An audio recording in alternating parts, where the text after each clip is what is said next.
Tate McRae, sports car, vocal coach. Let's dive in.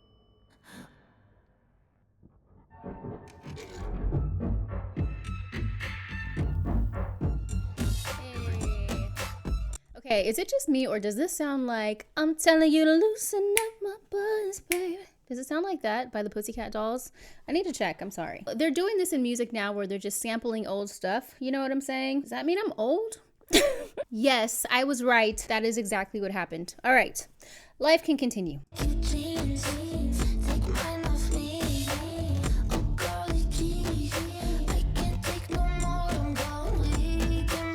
Okay, so this first part of the verse, she's singing in a kind of bright, she has a unique voice, right? A unique, bright tone. I love like those kind of high frequency voices.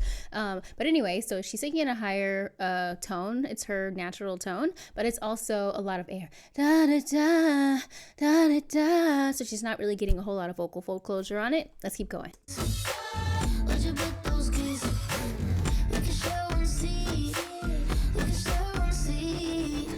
So here, the second part of it, she's singing with more closure. Da, da, da, da, da, da, da, da. So she has more closure on the second half and is breathier in the first half. And that makes for a more interesting performance overall. Breathy in the beginning, heavier at this last part. Okay, let's keep going.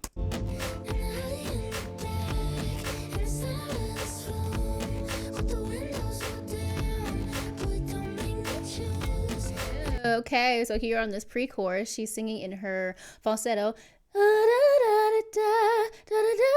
which is, in this part of your register. In falsetto, you're going to want to be more generous with your airflow in order to actually be in falsetto, right? When you're in falsetto, your vocal cords are barely touching and there's a lot of airflow happening because your voice requires it because your vocal cords are not touching. There's nothing to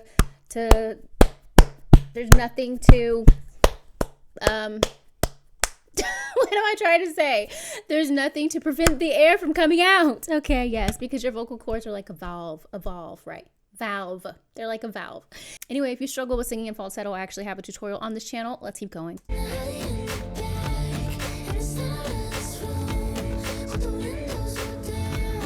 The thing I also like about this part is the double octave harmony. Da da da da da da da da. And that takes being able to, I don't know if she did her background vocals, maybe she did, maybe she didn't. But if you are a singer who wants to be able to do these types of recordings, it's important to be able to have all of those parts of your range developed. So chest voice is essential here in this bottom part. Da da da da da da da da da da. I really like that.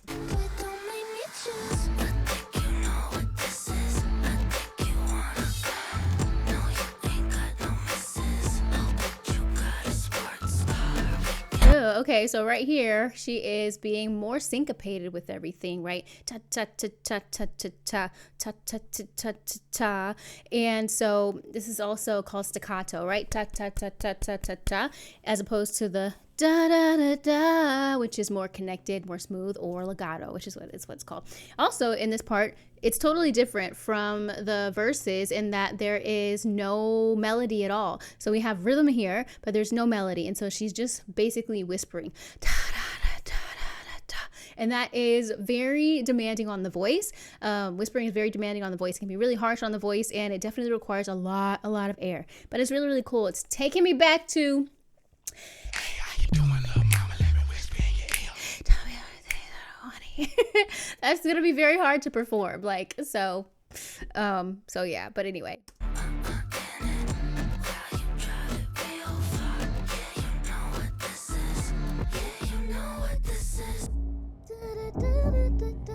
I really like this kind of Middle Eastern type of scale, I'm feeling like I could be very wrong, but I'm feeling like it is like the harmonic minor scale.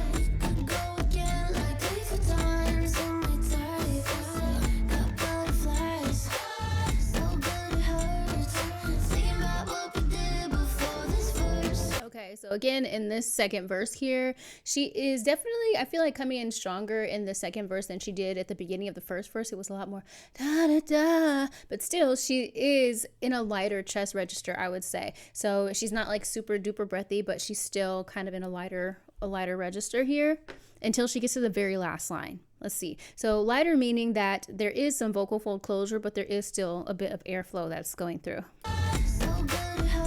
so good it hurts, right? It's not like so good it hurts. There's still some so good it hurts. There's still some connection, some closure. But then at the very end, when she comes in, thinking about what we did. And I feel like, this brightness that she has is also accomplished by having kind of a more nasal tonality. Thinking about what she did. I really like it though.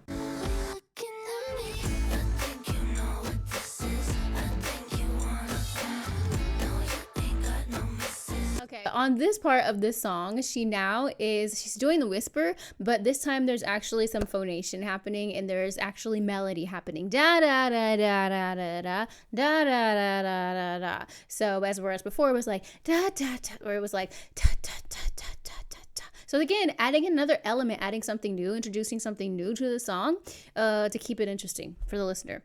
Most people, I don't know. Do people notice that? Let me know. Let me know in the comments. Did you notice that when you listened to this for the first time? Let me know. Oh, and be sure to let me know, did you pick up on the Pussycat Doll sample when you heard this for the first time? If you did, we are probably around the same age.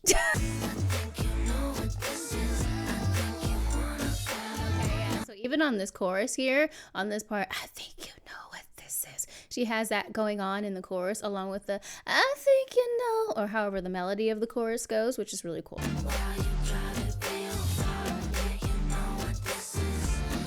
Honestly, I have not seen a whole bunch of her songs, but I would have to say this is probably the most risque. I feel like I've seen her, the most kind of sexual that I've seen her be. But yeah, as far as what is it called? The subject matter, I feel like this is the most but I haven't listened to a whole lot of her stuff.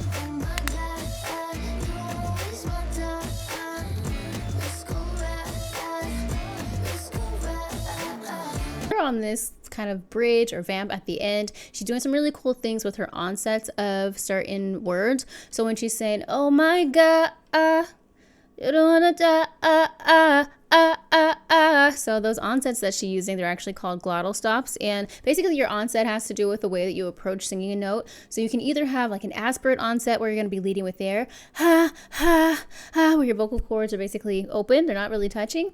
And then there is the glottal onset where it's really closed. It's kind of more of a harsh onset. Yeah, and I'm noticing, me personally, I love R&B music, so I'm always looking for and super excited when I hear a run or anything like that, or any type of ad-lib, but everything so far has been pretty straight, but with style, with swag. There's a lot of attitude in what she's singing, and this just goes to show that you don't necessarily have to be running all over the place like JoJo or Tori Kelly to still, make an impact. You can keep it simple. You can ride the beat really good. Okay, so I heard some back there. She did another.